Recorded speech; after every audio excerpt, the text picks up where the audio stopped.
Friends, आज हम बात करेंगे Sheikh Mujibur Rahman, father of the nation की बेटी और अवामी लीग की लीडर शेख हसीना के बारे में, जो 15 साल तक बांग्लादेश पे हुकूमत करती हैं। पहली बार ये 1996 में इलेक्ट होती है, 2001 तक। फिर 2009 में ये री इलेक्ट होती हैं और 2024 तक बांग्लादेश पे काबिज रहती हैं। लेकिन ये खबर दुनिया को चौंका देती है कि बांग्लादेश की सबसे पावरफुल वुमेन को 45 मिनट के अंदर अंदर 5 अगस्त को अपनी कंट्री से जान बचाकर भागना पड़ता है। On the top of that, India जिसके साथ शेख हसीना के कई सालों से फ्रेंडली रिलेशन रहे, वो भी ज़्यादा देर तक शेख हसीना को रखने पर आमादा नहीं है। इसके साथ कई दूसरे कंट्रीज़ ने भी शेख हसीना को पनाहगाह देने या असाइलम में रखने से इनकार कर दिया है। क्या इस बेदर्दी से शेख हसीना की हुकूमत गिरने की वजह स्टूडेंट का सडन प्रोटेस्ट और कई सालों से दबे हुए अवाम की शिकायत है, या फिर शेख हसीना की हुकूमत भी जुल्फ़िकार भुट्टो की तरह किसी बैरूनी साजिश का शिकार हो गई?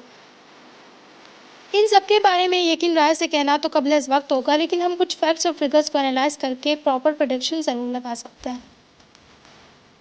सबसे पहले अगर बात की जाए प्रोटेस्ट की, तो प्रोटेस्ट स्टूडेंट स्टार्ट करते हैं कोटा सिस्टम के खिलाफ, यानी कि 1971 बांग्लादेश की इंडिपेंडेंस पर जिन लोगों ने नुमाया किरदार अदा किया, उनकी फैमिली को 30% गवर्नमेंट की जॉब में कोटा दिया जाएगा। इस सिस्टम को 2018 में अबॉलिश कर दिया जाता है, लेकिन हाई कोर्ट 2024 में रीवाइटलाइज कर देता है। नौजवानों को गम गुस्सा देखकर सुप्रीम कोर्ट इस सिस्टम को फिर से रीअबॉलिश कर देती है। लेकिन हालांकि इस शेख हसीना का सिस्टम से कोई डायरेक्ट लिंक नहीं होता। स्टूडेंट ये डिमांड करते हैं कि इस बार हम चाहते हैं कि शेख हसीना को ही सीट से हटा दिया जाए। ये तो बात की मैंने स्टोरी की जो हमें सुनाई जाती हैं सोशल मीडिया पे।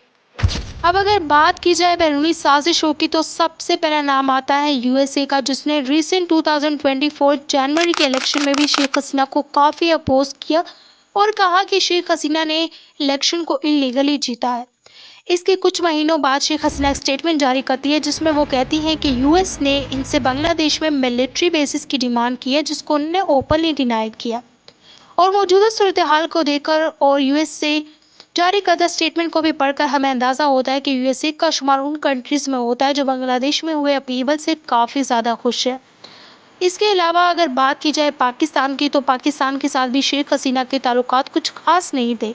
तो ये सिचुएशन पाकिस्तान के लिए भी डिज़ायरेबल हो सकती है और डिज़ायरेबल है भी। इसका मतलब, और शेख हसीना के बारे में एक वेल नोन फैक्ट ये भी है कि वो प्रो इंडियन और रशियन थी, जबकि एंटी पाकिस्तानी और यूएस थी। और इसका प्रूव इनके अपने ही सपूत ने वियन को दिए एक इंटरव्यू में दिया, जिसमें जिसमें वो कहते हैं कि इस प्रोटेस्ट को आईएसआई ने थ्रू सोशल मीडिया और वेपन सपोर्ट किया है। और जब उनसे पूछा गया कि व्हाट अबाउट यूएस, तो उसके जवाब में इनका कहना था कि I am not sure but there can be entire possibility. अब फ्रेंड्स, इन फैक्ट्स और एविडेंस के बेस पे आप अपनी राय कायम कर सकते हैं। मेरी तरफ से इतना ही, मिलते हैं नेक्स्ट वीडियो में।